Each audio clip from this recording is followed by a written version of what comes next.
من خناقة الساحل الشمالي لحادثة مدينتي، يا قلبي لا تحزن. النهاردة جاي أكلمكم عن الحادثتين دول، أقول لكم وجهة نظري، فخليكم معايا.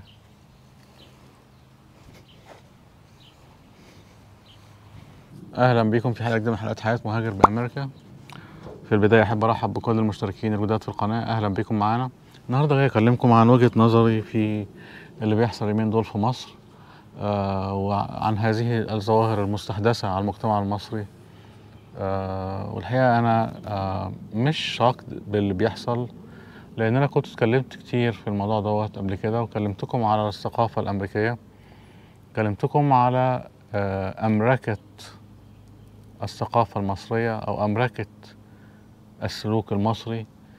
كلمتكم كتير عن اللي أنا شايفه من ظواهر مستحدثة، من طريقة كلام، حشر الكلام الإنجليزي في النص، وتبديل الثقافة المصرية واستحداث أسامي أو إطلاق ما يسمى على نفس الظواهر أو المشابهة بالأمريكان إنجليش، بالأمريكان أكسنت. وقلت لكم إن دي ظواهر خطيرة، والحقيقة يعني بدأ كلامي يتحقق، لأن أنا الحقيقة ذهلت كده من كام سنة إن أنا حتى في الإعلام اللي بدأ يوجه ناحية هذه الوجهة، التمثيليات اللي بتعرض في البيوت وكلام المجتمعات اللي هي الراقية، يسموها المجتمعات الراقية اللي هي الغنية، والشعب العادي أو الإنسان والمواطن العادي بدأ يبص لهم على إنهم حاجة كده، يعني ايكونز بالنسبة لهم.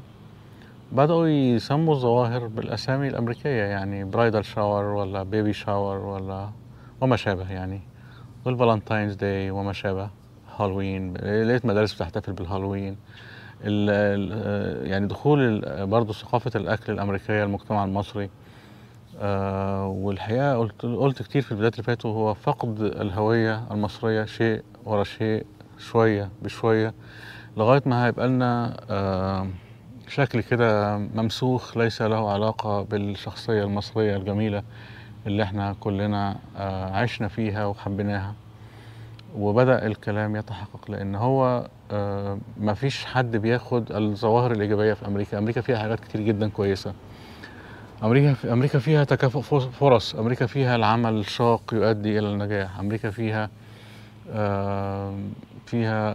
الفرصة متاحة لكل واحد، صغير كبير متوسط العمر، طالما عندك الإمكانية.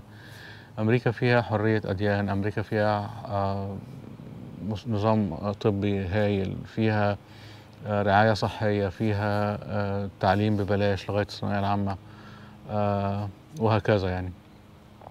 فيها الصحيان بدري والنوم بدري. أنا النهاردة يوم عمل عادي، من بيتي لغاية ما وصلت البارك ديت مفيش ولا بني آدم قابلته، يعني كل واحد في شغله، بيجوا تعبانين الساعة 7 8 يناموا ويصحوا الساعة 5 الصبح وهكذا.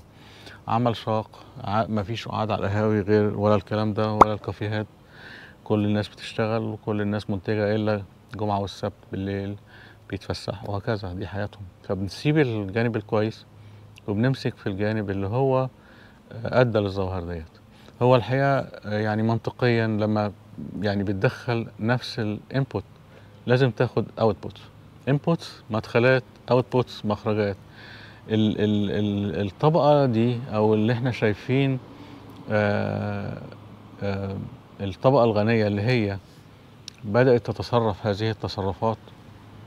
وانا حللت قبل كده الشخصية هنا وقلت الشبع ساعات كتير بيؤدي لهذه النتائج. يعني قلت لما الانسان بيشعر بالشبع وربنا يديله مأكل وملبس ومشرب وعربية وفلوس ومش خايف، وأكل ومش خايف من بكرة، ويعني طايح في الدنيا، فيتصرف بهذا الشكل.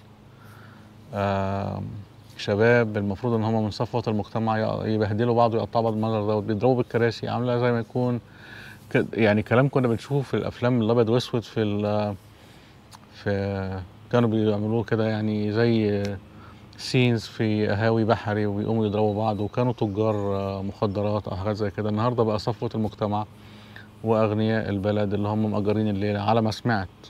20,000 جنيه ولا حاجة، يعني اللي ياخد أسبوع ولا حاجة يدفع 140,000 جنيه غير الأكل والشرب. بيعملوا في بعض كده، اللي هي كانت زمان ظاهرة الناس المهربين والناس اللي هم الخارجين على القانون والذين لم ينالوا أي قسط من التعليم. هنا في أمريكا لما كنت بتكلم وأقول لكم إن هنا الناس بتتخانق إن الكيس مش مفتوح، عايز حد موظف يفتح له الكيس عشان يحط فيه البضاعة بتاعته.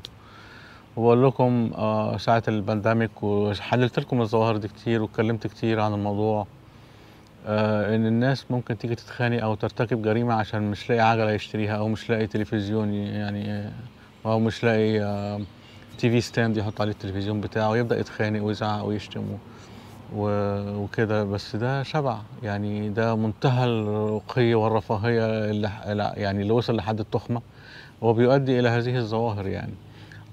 الناس اللي هنا اللي شايفين الحوادث اللي بتحصل اليومين دول في أمريكا، لأنه هو اللي بيعمل الظواهر ديت. مش عايز أتكلم يعني عشان ما بقاش جارح للشعور، ولكن في حاجات كتير هنا بتحصل دلوقتي هي كلها ناتجة عن الحرية المفرطة والشبع الزائد اللي بيخلي الإنسان عنده فراغ، فيقوم واخد آلة القتل بتاعته ويطلع في الشارع يموت أي حد يعني.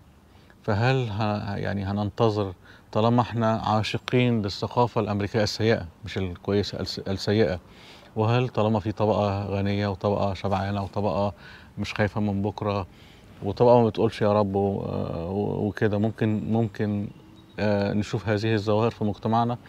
أنا شايف يعني الإعلام بيلعب دور رهيب في الموضوع دوت، اللي هو زق الثقافة أو حشر الثقافة الأمريكية داخل حياة المصريين. وللأسف اللي فشل كل الناس من يعني كل الغزاة في مصر من 7000 سنة لغاية النهاردة اللي فشلوا إن هم يعملوه اليوتيوب عملوا.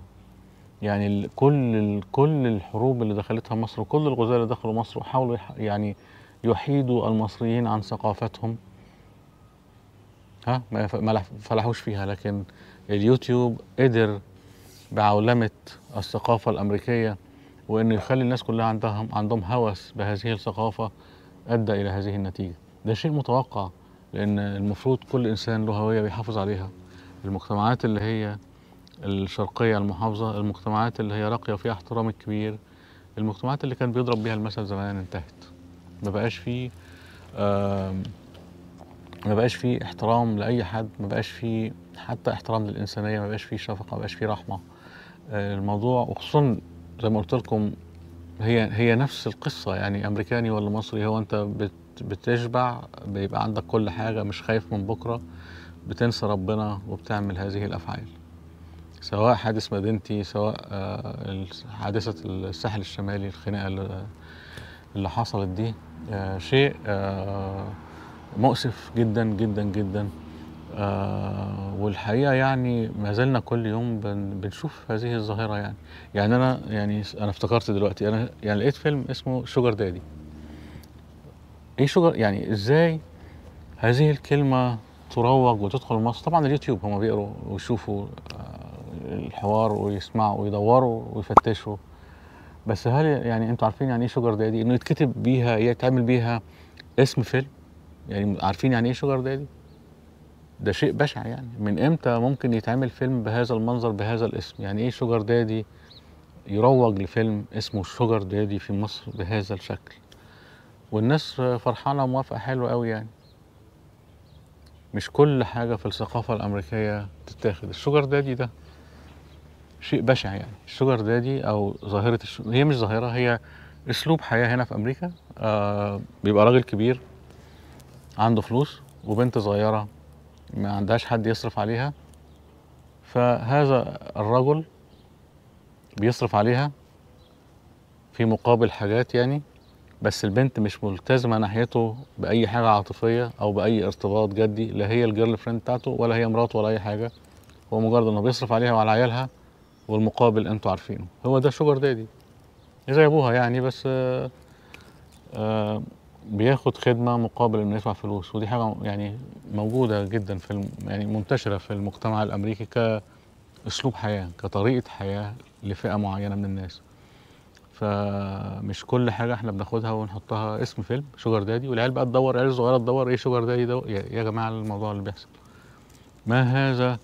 يعني ما هذا السفه من فقدان الهوية وتبني كل ما هو أمريكي السيء فقط وليس الجيد. شيء محزن جدا. آه، الحقيقة خلاني يعني أتكلم عن هذا الموضوع، ولأني اتكلمت كتير عن تبعية هذا الموضوع وتبعية تبني الثقافة الأمريكية السيئة وليست الجيدة على المجتمع المصري والمجتمعات العربية. اكتبوا لي رأيكم في التعليقات. أرجو تكون الحلقة عجبتكم. أشكركم وألقاكم الحلقة القادمة إن شاء الله.